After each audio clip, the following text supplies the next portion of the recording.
Il y a de cela quelques mois déjà, Laurent Lamy m'a demandé de présenter les instruments ou certains instruments que je fabriquais. Et je vais vous montrer aujourd'hui comment moi je fabrique mes quintaux. Et le quinto que je vais vous montrer, c'est celui-là. Donc il fait 31 cm sur 23 cm et 23 cm de haut. L'angle est d'environ 5 degrés, j'expliquerai ça après. Donc moi j'achète le matériel dans un magasin de bricolage tout à fait traditionnel, et bon, on ne trouve pas tous les bois qu'on voudrait, mais j'ai réussi à trouver un bon compromis avec, pour la planche de frappe, du contreplaqué de peuplier de 5 mm. Ça, on s'en occupera tout à la fin, il ne faut surtout pas s'en préoccuper au début de la construction, parce que c'est là où il y aura la subtilité de l'instrument. Après, il nous faut deux planches de combien de 29 cm sur 23. Ça, c'est du contreplaqué de bouleau de 9 mm. Donc il m'en faut deux comme ça, c'est pour faire les grands côtés évidemment. Et puis deux de 23 cm sur 23 cm pour faire les petits côtés. Peut-être que vous ne voyez pas, mais ici il y a déjà des lignes qui ont été dessinées. C'est pour donc faire la forme conique, parce que moi j'aime faire les quintos de forme conique. Vous pouvez le faire de manière rectangulaire, ce sera beaucoup plus simple, et vous arriverez aussi à un résultat tout à fait probant. Donc pour faire votre angle de 5 degrés, si vous êtes aussi calé que moi en géométrie, vous vous enquiquinez pas, vous prenez un point à 3 cm et vous le tirez jusqu'en haut, et puis vous aurez votre angle de 5 degrés, y compris pour le grand côté. Donc pour le corps de l'instrument, on va utiliser du contreplaqué de bouleau de 9 mm, et pour la peau de frappe ou la planche de frappe, du peuplier de 5 mm. D'accord? Donc là vous voyez un modèle qui j'ai depuis assez longtemps, que j'aime beaucoup. Je vous ferai la démonstration du son au local, ultérieurement. Et là, comme vous voyez, il a, peut-être vous ne voyez pas, mais il y a deux trous, ce qui me permet de lui rajouter un petit frère sur le dos, et puis aboutir à ce genre de quinto que vous aurez sûrement déjà vu, notamment à Cuba. D'accord? Alors moi je vais couper tout ça, et je vous revois tout à l'heure pour la suite des événements. Voilà, de retour aux affaires, j'ai donc coupé mes 4 planches de contreplaqué de bouleau de 9 mm en forme conique. Ici, donc j'ai sur les parties qui vont donc pour les vis, pour le vissage, donc j'ai tiré un trait de 5 mm depuis la bordure. J'ai fait des trous pour pouvoir mettre les vis. Donc les vis sont 3 mm d'épaisseur, la mèche en a 2. Et donc il y a 5 vis de chaque côté. Et pour ça, j'ai aussi donc préparé des pré-trous ici, là et là et là, pour forcément éviter que quand je vais visser, le bois éclate, parce que c'est vrai qu'il fait que 9 mm d'épaisseur, donc ça peut vite arriver. Et forcément, ici aussi, je vais mettre de la colle, et c'est le seul endroit de l'instrument qui va être collé, puisque la peau de frappe, elle, ne sera que vissée. J'utilise de la colle de bois, colle à bois, pardon, premier prix normal, rien de spécial, donc c'est pas ça qui va gréver votre budget. Par contre, ce qui est bien, c'est que quand vous faites le montage, vu que c'est quand même un travail un petit peu artisanal, et puis il y aura de toute façon des imperfections, avoir une équerre permettra de vérifier si votre instrument est bien rectangulaire, enfin que les angles soient le plus droit possible. Voilà. Donc moi je vais maintenant visser et coller tout ça et on se verra tout à l'heure pour la suite des événements. Donc voilà notre quinto de Cajon qui, comme vous voyez, j'ai déjà assez avancé la construction. Alors la bonne nouvelle, c'est que le bois n'a pas éclaté, donc tout ça c'était très bien, le collage aussi. Par contre, la mauvaise nouvelle, c'est que les deux planches du grand côté sont voilées, ce qui fait que ce caron ne sera pas tout à fait symétrique. Mais bon, on arrivera quand même à en sortir quelque chose de très sympathique.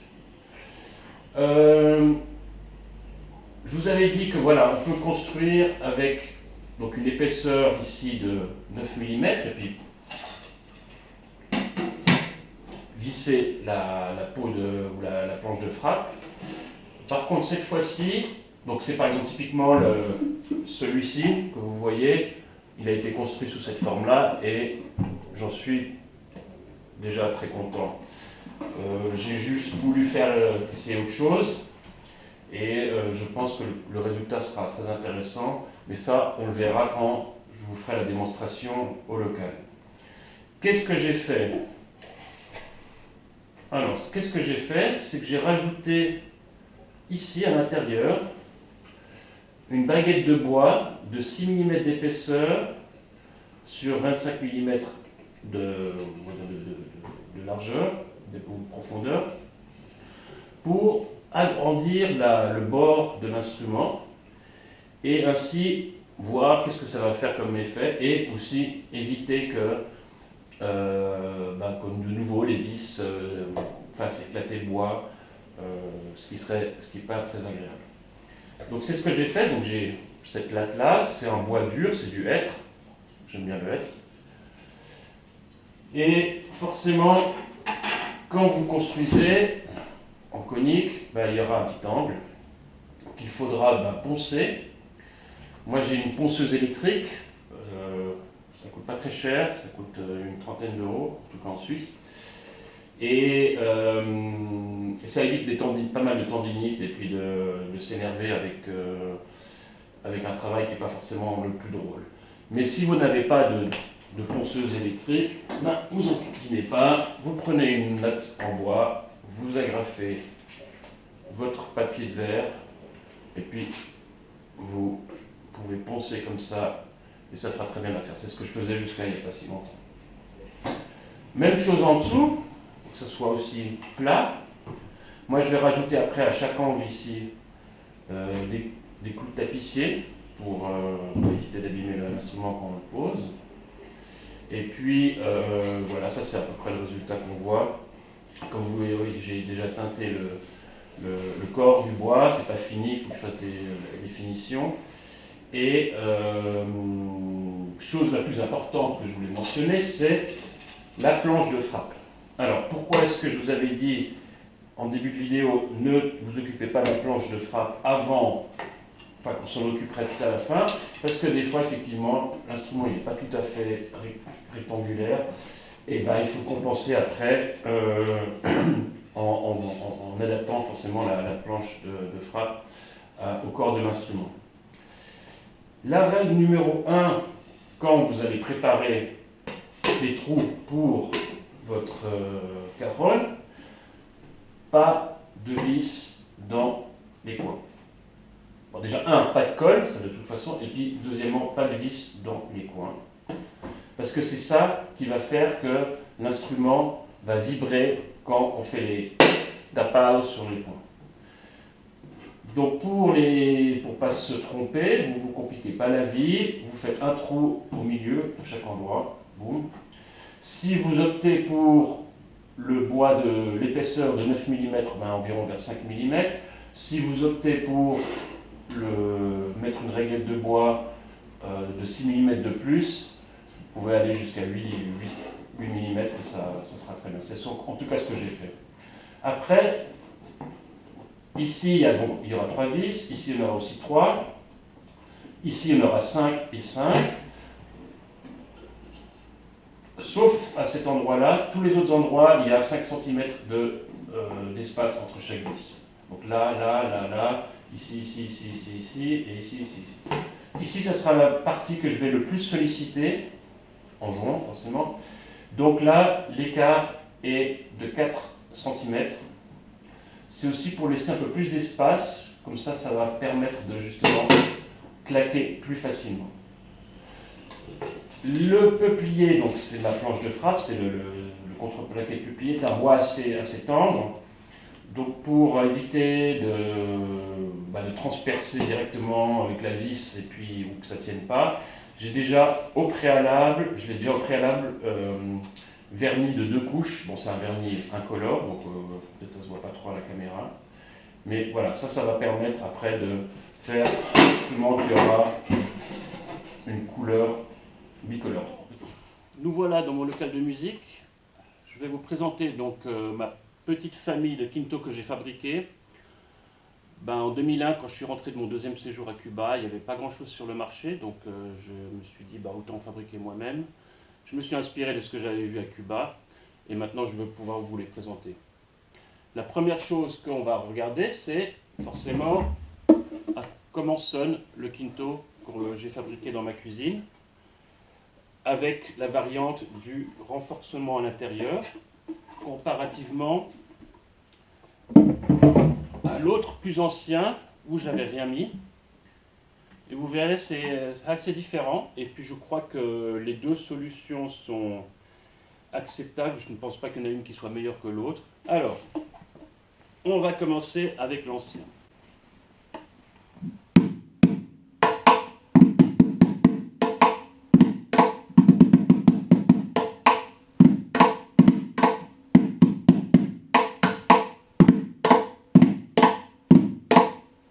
Voilà. Donc il a un beau son basse et un super claqué sur les côtés. Celui-là, vous verrez, je vous laisse apprécier.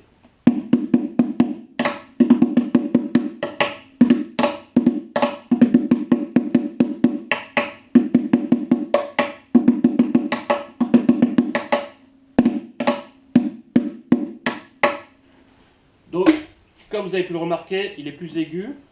Il y a légèrement moins de buzz, de vibration sur les coins.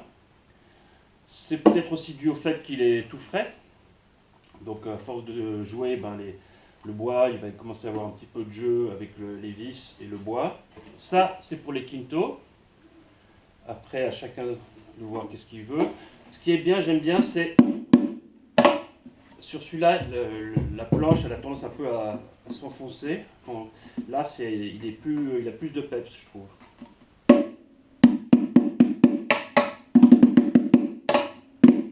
Il est plus nerveux. Je sais pas si ça se dit.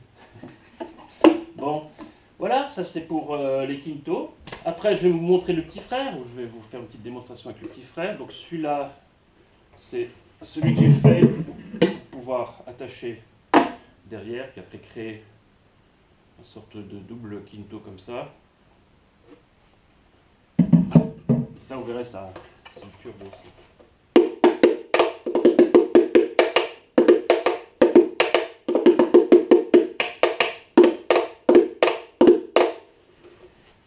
Et je vous assure, les deux associés, vous avez une super palette de sons. Alors.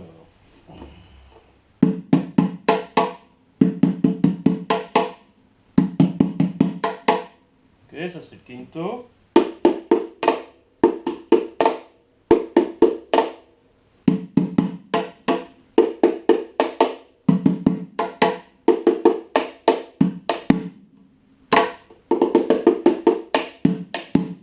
Maintenant, on va passer au 13 dos. Donc le 13 dos, qui s'utilise plus vraiment, parce qu'on voit plutôt des tumbador et quinto maintenant. Mais bon, j'en ai fait un pour ça, pour le plaisir de le faire.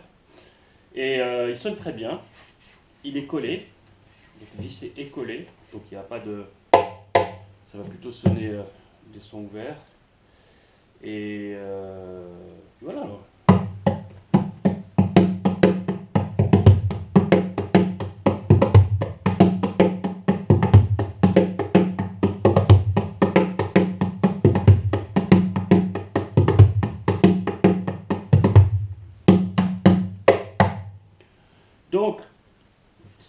trouver le son où il est. Moi, ça fait un moment que j'ai plus joué, donc j'ai certainement pas la meilleure main en ce moment. Mais ça, par exemple, typiquement, quand j'avais des élèves, je leur disais, au lieu d'acheter des instruments bon marché, faites-vous un caron. Vous pouvez faire remarquer très bien.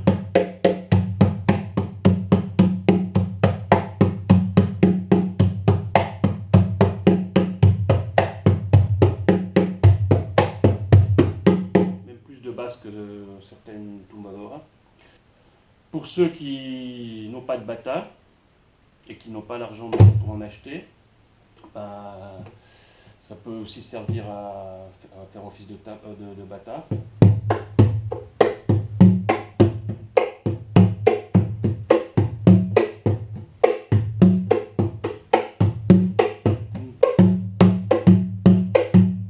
Après, vous verrez sur les vidéos, on peut rajouter, si vous voulez vraiment faire un bata, une planche ici.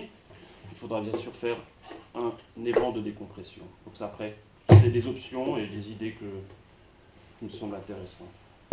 Après, on arrive au tumbador style raspadura. Donc c'est la même taille que le dos. Ça aussi, ça se voit assez souvent. Peut-être plus souvent que ce style-là. Et alors là, c'est vissé, mais ça vibre quasiment pas. Voici quand même. Et puis voilà, ça fait.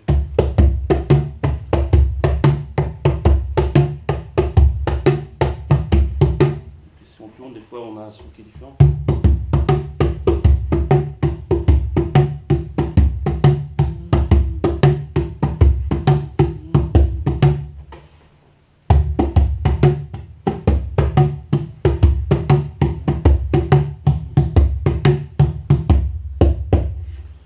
Son basse, ou gros son basse plutôt. Et le dernier, donc ça c'est ce qu'on appelle les tumbador style malleting, donc comme une valise. Et donc c'est. En fait, les coups de frappe sont là et derrière. Et bon, c'est aussi autre chose, c'est.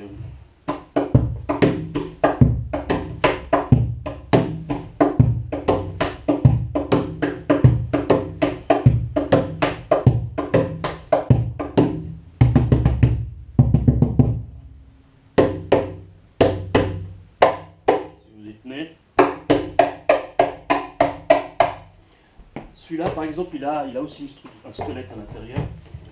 Et comme vous voyez, j'ai mis des sortes de facettes, des cale-portes en caoutchouc pour faire office de pied. Puis là, des ventes de décompression, donc il est en dessous. Comme ça, là, il y a une des planches qui peut faire office de planche de résonance. Donc celui-ci, il a une structure en bois à l'intérieur.